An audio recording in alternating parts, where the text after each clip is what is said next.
आज की कहानी हमें मुंबई से सिमरन ने भेजी है।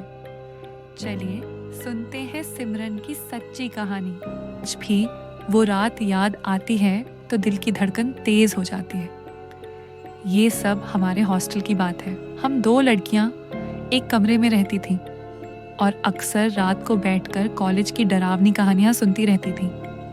हमारे हॉस्टल के पास एक पुरानी इमारत थी। कहते थे कि उसकी 3री मंजिल सालों से बंद है। लोग कहते थे कि वहाँ एक लड़की की रहस्यमयी मौत हुई थी और तब से वहाँ कुछ अजीब सी आवाज़ें आती हैं। कुछ लड़कियां कहती थीं कि रात के सन्नाटे में वहाँ किसी के रोने की आवाज़ आती है। एक रात मेरी दोस्त ने कहा, चलो ना आज 3री मंजिल चलते हैं, देखते हैं वहाँ क्या है। मैंने तुरंत कहा, पागल हो गई हो क्या, मैं नहीं जा रही। वो मुस्कुराई और बोली, डरती क्यों हो, ये सब बस कहानियां हैं, एक बार जाकर देखेंगे तो सच्चाई पता चल जाएगी। मैंने बहुत मना किया लेकिन उसकी जिद ऐसी थी जैसे कोई उसे खींच रहा हो। आखिरकार मैंने हार मान ली। रात करीब 11 बजे हम धीरे धीरे मोबाइल की फ्लैश ऑन करके हॉस्टल से निकली।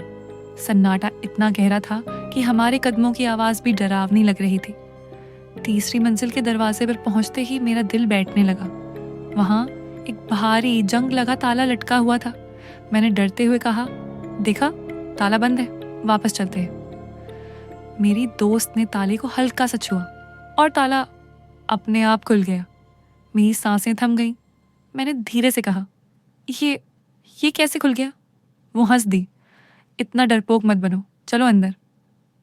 जैसे ही हमने अंदर कदम रखा, एक भयानक बदबू नाक में घुस गई, जैसे किसी पुरानी चीज का खून सड़ रहा हो। दीवारों पर काले धब्बे थे, जैसे किसी ने नाखूनों से उन्हें नोचा हो।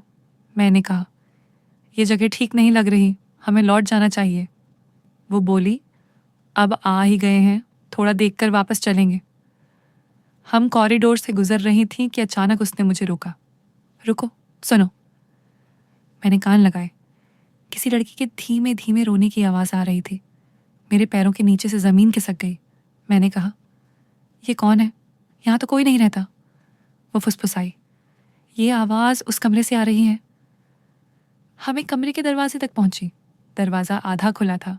उसने धीरे से उसे धक्का दिया और अंदर जो हमने देखा, मेरी रूह कांप गई। अंदर एक पुरानी लकड़ी की कुर्सी पर सफ़ेद यूनिफॉर्म रखा था जो खून से पूरी तरह भीगा था। फर्श पर कटे हुए लंबे काले बाल ऐसे फैले थे जैसे किसी ने उन्हें जोर से नोच डाला हो। मैंने डर के मारे चीख दी, ये क्या है? तभी दरवाजा अंदर से जोर से बंद हो गया। रोने की आवाज़ अचानक एक खौफनाक हंसी में बदल गई। एक भारी और डरावनी आवाज़ गूंजी, यहाँ क्यों आई हो? ये जगह तुम्हारी नहीं है, लौट जाओ वरना तुम्हारी लाश भी यहीं सड़ेगी। मेरी दोस्त के हाथ कांपने लगे। मैंने उसका हाथ पकड़ा और चिल्लाई, चलो भागो। हम सीढ़ियों की ओर भागे। उतरते समय मैंने एक बार पीछे देखा और वहां एक लड़की दीवार पर उल्टी लटकी हुई हमें घूर रही थी।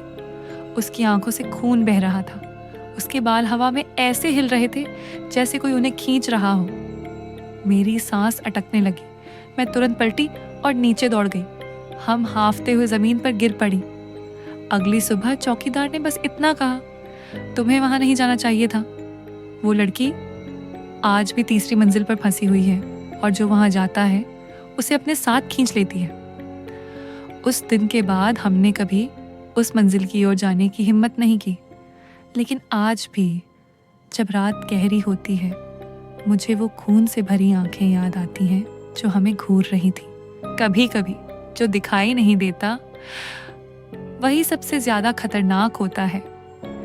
अगर आपको ये कहानी पसंद आई हो तो हमारे चैनल खूनी कहानियाँ को लाइक, सब्सक्राइब और शेयर ज़रूर करें। और क्या आप किसी ऐसे हॉस्टल में रहते हैं या कोई खामोश कमरा आपका इंतज़ार कर रहा है? अगर आप भी अपनी असली कहानी दुनिया के सामने रखना चाहते हैं तो हमें अपनी कहानी ईमेल करें। हम आपकी कहानी को आवाज़ देंगे और सबके सामने लाएंगे।